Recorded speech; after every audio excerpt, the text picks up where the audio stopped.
The Anishinaabe made their own clothing out of animal hides, such as deer, elk, or moose. In spring and summer, men wore coverings on the lower part of their body, but in the winter, they wore pants and shirts made of hides. Women wore animal hide dresses year-round, and added leggings in the winter. The Anishinaabe women decorated their clothing with porcupine quills and beads made of shells, bones, and stones. The name Ojibwe, which means puckered, is thought to be named after moccasins or shoes that has puckered stitches. As you can see, I actually have puckered moccasins on. We call them bakakuzinen. These are bakakuzinen, and that is rabbit fur on mine. And if you notice on my moccasins, there's flowers. What's that thing above it? And there's like a flower and then those are leaves. Those are leaves. Those are just leaves, and that's just a decoration. And so, if we can look at this picture, if you look at this picture down here, this is my grandma Big Bear. She's not my real grandma, but we called all of the older women that were related to us grandma. And so this is Grandma Big Bear. And when I turned 30 years old, we had moved to Iowa, and my mother wanted to give me something very special. So she went to Grandma Big Bear, and she said, Grandma Big Bear, she said, would you make something for Wabascanagees, for Carol, because she's going to be 30, and I want her to have something special from our tribe. So Grandma Big Bear made this bag for me, and you notice it's all floral, and then she made this side is a different kind of floral design. And so our beadwork is floral, and even with the men would have floral belts, and they would have floral on their. I wish I brought my dad's or Fritz's gloves, because even men's gloves, buckskin gloves, have floral flowers on them. So that I wanted to be sure. And this, I have a lot of beadwork on. This is a little thing that was given to me as a gift, and it's actually called a jibik bag.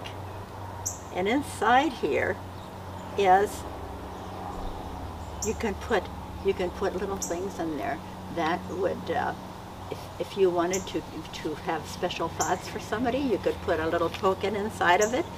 Or if you were mad at somebody and you wanted to hope that they had to cry about something, then you could put something like that in there.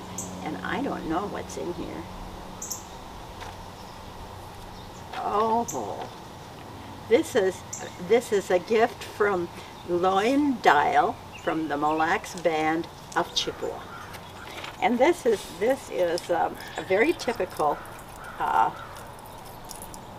piece of it's a medallion. We wear these a lot, and the Ojibwe medallions are flowers. They almost look like dream catchers. Yes, and here's another one. That's another gift, and that was a flower. Now, this one is a very special gift. This one is made out of all of the teeth of a grizzly bear. So you see that the Indians use everything from an animal. And these teeth came to me in a sack. They were not a nice necklace like I have now. Because when I was on the DNR, on the Department of Natural Resources, and I was getting off the DNR after 12 years, there was a man there by the name of Bill Bird, and he had been up in Anvik, Alaska as a DNR director, and now he's retired and living in Iowa. He had this sack of grizzly bear teeth, and he told me about it. He said, the Indians in Anvik have given me this as an honor gift, and I have to keep it unless I give it to another Native American. So he said, someday I will be honoring you. And when I was leaving, they had a dinner, and I was at that dinner, and they called me up, and of course they were saying funny things about me and that sort of thing. And then Bill came up, and he had this sack, just a plastic sack, and it had these teeth in it.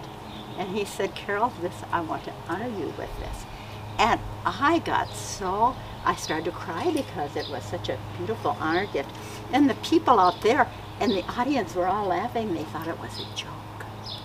But it wasn't a joke at all, was it? It was a very much of an honor gift, and I love those. And then my mother did a lot of just plain beading. She would have beads, and she would sit in the evening, and she would just make any kind of necklaces. I like that one that kind of looks like a spiral around like a necklace. Yes, I always watched her, and I never knew how to do it. I never learned how to beadwork because I was busy working in the woods with my dad and trapping muskrats. The way I honor my tradition is I go home to the reservation and I dance in the powwow, and I talk to all of my relatives, and I have a lot of good time. It's going to be a traditional dance, and it's done, the music is the people that are the men that are singing are from Panema, Minnesota, and I knew several of them, and this is a traditional Ojibwe dance, and I'm not going to dance the whole 2 or 3 minutes. I'm just going to dance part of it. Okay?